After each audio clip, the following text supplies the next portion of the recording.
नमस्कार, मैं हूं आपके साथ इप्शिता अस्वाल और मैं हूं आपके साथ शशि शेखर। और एक बार फिर हम स्वागत करते हैं आप सभी का हमारे खास कार्यक्रम क्रिकेटबाज में। शशि, आज हम किस बारे में बात करने जा रहे हैं? आज हम बात करेंगे बॉर्डर गावस्कर ट्रॉफी के बारे में, जिनका तीसरा टेस्ट खेला जाना है। इंदौर में भारत और ऑस्ट्रेलिया के बीच घमासान शुरू होगा।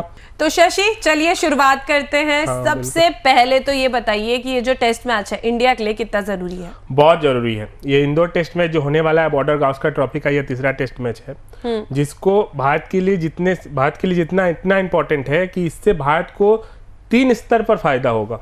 क्यों 3 स्तर पर फायदा होगा उसको मैं आपको गिनवा रहा हूँ। सबसे पहले तो ये टेस्ट मैच जीतने के साथ ही भारत सीरीज पर कब्जा जमा लेगा। अभी तक भारत 2-0 से आगे है इस सीरीज में, लेकिन अभी तक सीरीज में कब्जा नहीं जमा पाया। और अगर 2 टेस्ट मैच हार जाता है, जिसकी संभावना तो बहुत कम है, लेकिन अगर 2 टेस्ट मैच भारत हार जाता है तो सीरीज पर ऑस्ट्रेलिया का कब्जा होगा।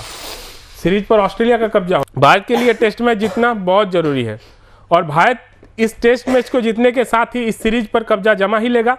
और साथ ही साथ रैंकिंग में भारत अभी फिलहाल टेस्ट रैंकिंग में दूसरे स्थान पर है। ऐसे में भारत इस जीत के साथ ही टेस्ट रैंकिंग में 1 नंबर वाली टीम हो जाएगी। और ऐसा भारतीय क्रिकेट इतिहास में पहली बार होगा जब वो वनडे, T20 और टेस्ट रैंकिंग में 1 नंबर पर आ जाएगी, कि तीनों फॉर्मेट में नंबर 1 टीम बन जाएगी। इसके साथ ही इस टेस्ट को जीतने के साथ ही भारत WTC के फाइनल में सीधे एंट्री कर लेगा। अब उसके लिए कोई किंतु परंतु नहीं बचेगा। भारत इस टेस्ट मैच को जीतने के साथ ही WTC के फाइनल पर होगा। यानी कि इस टेस्ट को जीतना भारत के लिए कितना इंपॉर्टेंट है आप समझ सकते हैं। पहली बात तो बॉर्डर गावस्कर ट्रॉफी पर कब्जा हो जाएगा। दूसरी बात, भारत इस सीरीज कब्जा करने के साथ ही टेस्ट रैंकिंग में 1 नंबर पर चला जाएगा, जिससे भारत पहली बार क्रिकेट इतिहास में जो है वनडे, T20 और टेस्ट तीनों फॉर्मेट में नंबर 1 टीम बन जाएगी। ये क्रिकेट इतिहास भारत के लिए पहली बार होगा। और साथ ही साथ WTC का फाइनल, ये तीनों चीज एक साथ हो जाएगा अगर ये भारत टेस्ट मैच। तो मतलब बहुत ज्यादा इंपॉर्टेंट है, बहुत ज्यादा इंपॉर्टेंट है। और इसके लिए भारत को अपना प्लेइंग कॉम्बिनेशन देखना होगा। पिछले 2 टेस्ट प्लेइंग 11 क्या होगा इसमें? प्लेइंग 11 में अगर कहूं तो खास बदलाव नहीं होंगे, क्योंकि जब आप जीतते आ रहे हैं कोई सीरीज तो उस पर ज्यादा आप छेड़छाड़ करना नहीं चाहते हैं। आप नहीं चाहेंगे कि उस पर ज्यादा छेड़छाड़ हो, क्योंकि जो चीज टूटी ही नहीं है उसको फिर से क्यों जोड़े। तो अगर कोई एक चेंज की बात अगर यहाँ होगी तो वो KL राहुल का जो आउट ऑफ फॉर्म चल रहा है उसके जगह पर शुभमन गिल जो है वो टीम में आ सकते हैं। और बहुत ज्यादा चर्चा KL राहुल और विराट कोहली की हो रही है। क्या विराट कोहली नहीं बदलेंगे? मुझे नहीं लग रहा कि विराट कोहली को बाहर करने की हिम्मत अभी, हालांकि फॉर्म उनका भी बहुत खराब है, जिस पर हम लोग भी चर्चा कर चुके हैं कि KL राहुल का अगर फॉर्म खराब है तो विराट कोहली का भी और खराब फॉर्म है। लेकिन उनको बाहर करना इतना आसान नहीं होगा। सेलेक्टर्स के लिए फैसला, या टीम मैनेजमेंट या कैप्टन कोच जो भी हो, उनके लिए इतना आसान फैसला नहीं होगा। KL राहुल बाहर हो सकते हैं, शुभमन गिल उनके जगह पर आ सकते हैं। और बहुत ज्यादा बदलाव अगर आपको देखने को मिले तो ईशान किशन हो सकते हैं कि मे बी KS भरत, जो बैटिंग से उतना कुछ कमाल नहीं दिखा पाए, ऐसे में KS भरत के जगह पर ईशान किशन का अगर मौका मिलता है तो वो भी खराब बात नहीं होगी। अक्षर पटेल काफ़ी अच्छे फॉर्म में है। बात ये तो चल रही थी कि अक्षर पटेल के जगह कुलदीप यादव को क्या मौका मिलेगा, लेकिन मुझे नहीं लगता है। अक्षर पटेल ने अगर गेंदबाजी से खास कुछ कमाल नहीं किया है तो बैटिंग से उसकी भरपाई कर दी है। और अक्षर पटेल इस सीरीज में दूसरे हाईएस्ट रन गेटर हैं, तो ऐसे में अक्षर पटेल को बाहर नहीं करेगी टीम इंडिया। और साथ ही साथ ईशान किशन को अगर मौका मिल सकता है KS भरत के जगह पर तो वो प्लेइंग 11 में बदलाव आप देखने को आपको मिल सकता है, वरना वही प्लेइंग 11 होगा।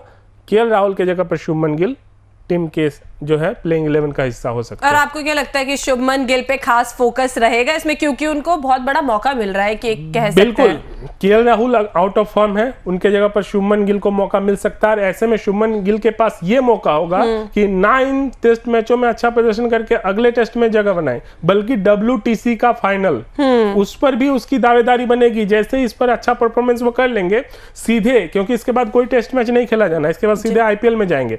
IPL में आपका परफॉर्मेंस कैसा भी रहे, शुभमन गिल का IPL में परफॉर्मेंस अच्छा ही रहता है। और अगर ना भी रहे, अगर आप इस टेस्ट में बचे 2 टेस्टों में जो है अच्छी पारियां खेल लेते हैं तो सीधे आपको वो WTC के फाइनल का जो है प्लेइंग 11 का टिकट दिलाएगा। तो ऐसे में शुभमन गिल के लिए एक अच्छा मौका हो सकता है, ये चांस उनको मिल रहा है, क्योंकि वो जरूरी इसमें आगे बढ़ेंगे, वो तो पूरा भरोसा है। KL राहुल की जगह पर शुभमन गिल जाएंगे। बिल्कुल जी शशि।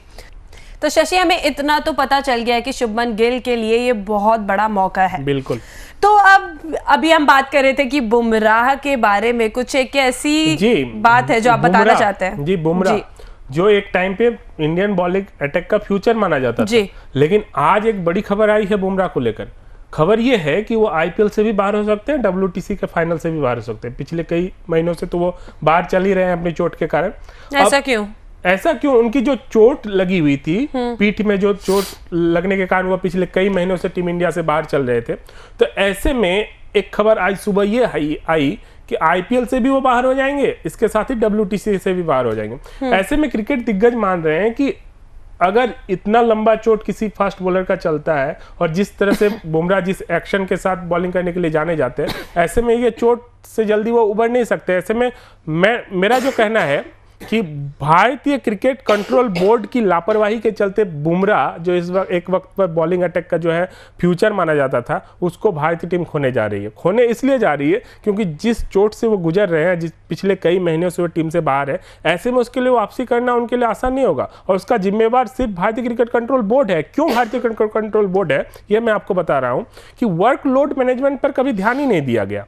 मैं आपको बताता हूं कि भारत के लिए जब वो खेलते हैं तब तो बहुत सारी बातें होती है कि वर्कलोड मैनेजमेंट पर जो है कभी उनको ड्रॉप किया जाता है कि उनको रेस्ट दिया जा रहा है, कभी उनको बताया जाता है कि बुमराह को आराम। लेकिन जब आईपीएल आता है, आईपीएल के 60-70 मैच जो होते हैं उसमें एकदम से एक टीम को लगभग 14 से 16 मैचेस खेलने होते हैं, तब किसी भी बॉलर को आराम नहीं दिया जाता है। तो वही बॉलर है कंटिन्यू खेल रहे होते हैं, कभी इससे वेन्यू से इस वेन्यू तक अप डाउन करना, इतना सारा ये सही बात है। मतलब उनको काफी प्रेशराइज किया जाता है खेलने के लिए। मिचेल स्टार्क एक ऐसे बॉलर हैं जो देश के लिए खेलने के लिए, मिचेल स्टार्क हो गए, बेन स्टोक्स हो गए, ये दोनों खिलाड़ी ऐसे हैं जिनसे सीख सकते हैं आज भारत के खिलाड़ी। वो अपने देश की क्रिकेट को प्राथमिकता देते हैं, वो देश के लिए खेलने के लिए लीग क्रिकेट को जो है वो छोड़ भी सकते हैं और उन्होंने छोड़ दिया है। मिचेल स्टार्क ने कई महीनों से या कई सालों से कोई लीग क्रिकेट नहीं खेला। क्यों? क्योंकि वो देश के लिए जब उनको जरूरत हो तब वो तैयार रह सके, तो वो देश के लिए क्रिकेट खेलना चाहते हैं। और आज हमारे यहाँ के जो बॉलर हैं वो चंद पैसों के लिए, पैसों के इतने लालची हो गए हैं कि उनको लीग क्रिकेट पहले दिखता है और भारत की क्रिकेट के लिए वो खेलना ही नहीं चाहते। यहाँ पर मैं बीसीसीआई के लिए भी ये मतलब आरोप लगा रहा हूँ कि वो भी वर्कलोड मैनेजमेंट पर ध्यान नहीं देते हैं।